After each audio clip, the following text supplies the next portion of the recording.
Avani kids TV channel को देखने के लिए सब्सक्राइब करें। अमीर ननद की गरीब भाभी।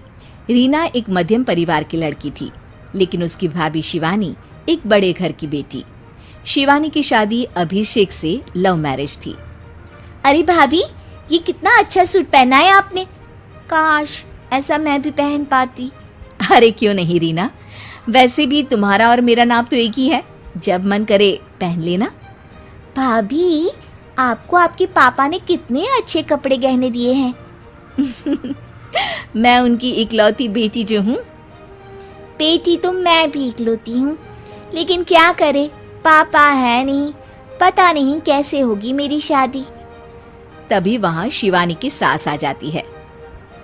अरे क्यों नहीं करेगा भाई तेरी शादी धूमधाम से, आखिर जिम्मेदारी है तो उसकी। और वो दिन भी आ जाता है जब रीना की शादी तय हो जाती है। अभिषेक, क्या हुआ? आप इतने परेशान तो कभी नहीं दिखे। कोई बात है तो बताइए मुझे। अरे शिवानी, वैसे तो शादी का सारा इंतजाम हो गया है, लेकिन गहनों का रेट तो आसमान छू रहा है। कैसे क्या करूं, कुछ समझ में ही नहीं आ रहा। थोड़ी देर में शिवानी अपने पूरे गहने अभिषेक के सामने रख देती है। ये लीजिए, गहनों का इंतजाम भी हो गया। अरे नहीं नहीं शिवानी, मैं ये गहने किसी हालत में भी नहीं ले सकता। ये तुम्हारे पिता ने तुम्हें दिया था, और तुम हो कि। तभी वहाँ सास आ जाती है। अरे तो क्या हुआ, इसकी तो हो गई ना शादी, अब किसे दिखाने हैं इसने गहने। सास गहनों का डिब्बा शिवानी के हाथ से लेकर वहां से चली जाती है। रीना की शादी धूमधाम से होती है और अब वो बड़े घर की बहू बन जाती है। वहीं रीना की शादी के बाद शिवानी और अभिषेक उसकी शादी के कर्जों से डूब जाते हैं। मैं सोच रही हूँ नौकरी करनी शुरू कर दूँ, वैसे भी पढ़ी लिखी हूँ, आपकी थोड़ी मदद भी हो जाएगी। वैसे शिवानी, कुछ दिन कर लो तो अच्छा ही होगा, क्योंकि ज़रूरत भी है। अब शिवानी भी नौकरी करने लगती है और घर खर्चे में अभिषेक का हाथ बटाती है।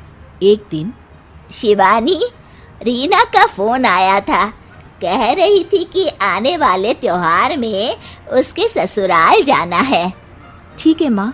अरे ठीक तो है, लेकिन एक काम कर लेना, उसके सास ससुर से लेकर पूरे खानदान के कपड़े मिठाइयाँ सब ले आना, और हो सके तो रीना के लिए छोटे से कान में पहनने के बूंदे भी। और क्या है ना, शादी में उसे सारी बड़ी बड़ी कान की ज्वेलरी दी थी, घर में पहनने के लिए तो उसके पास कुछ भी नहीं है। शिवानी सोच में पड़ जाती है कि वो क्या करे, क्योंकि कर्जों और घर के खर्चों के बाद तो पैसे बचते ही नहीं थे। शिवानी फिर अपने पिता को फोन करती है और उनसे पैसे मांगती है। देखो शिवानी, मैंने तुम्हें शादी के वक्त ही मना किया था कि ऐसे घर में शादी करनी ही नहीं चाहिए। अरे अभिषेक को शर्म आनी चाहिए जो ससुराल से पैसे मंगवा रहा है। शिवानी को पिता की बात पर गुस्सा आ जाता है। आप मेरे पिताजी हैं और मैं परेशान थी, इसलिए आपसे मदद की उम्मीद की पापा। अभिषेक को तो पता भी नहीं है कि मैंने आपसे पैसे मांगे हैं।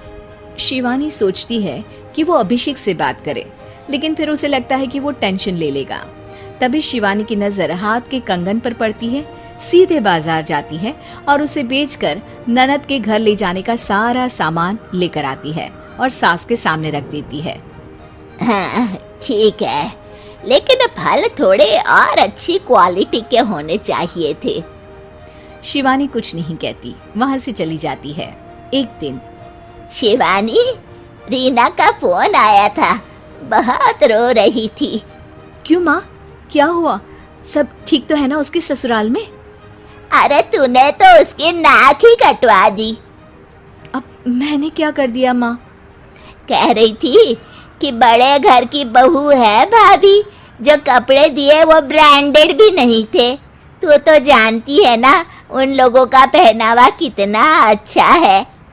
तू तो मेरी बेटी का भला कभी सोचती नहीं।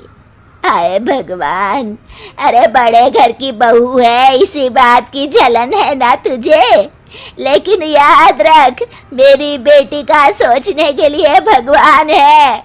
तुम लोग कभी उसका बुरा नहीं कर पाओगे। अब शिवानी के मन में सवाल था कि क्या ईश्वर सिर्फ रीना के साथ है, उसके साथ नहीं। लेकिन उसे सुकून था कि वो अभिषेक के साथ उसकी जिम्मेदारियों को निभाने में बराबरी की हकदार है। शिवानी वहां से चली जाती है। वो सास से कुछ नहीं कहती, क्योंकि अमीर घर की बहू बनकर रीना को भले ही सुकून ना हो, लेकिन गरीब घर की बहू बनकर शिवानी खुश है, क्योंकि खुशी पैसों से नहीं परिस्थितियों पर निर्भर करती है।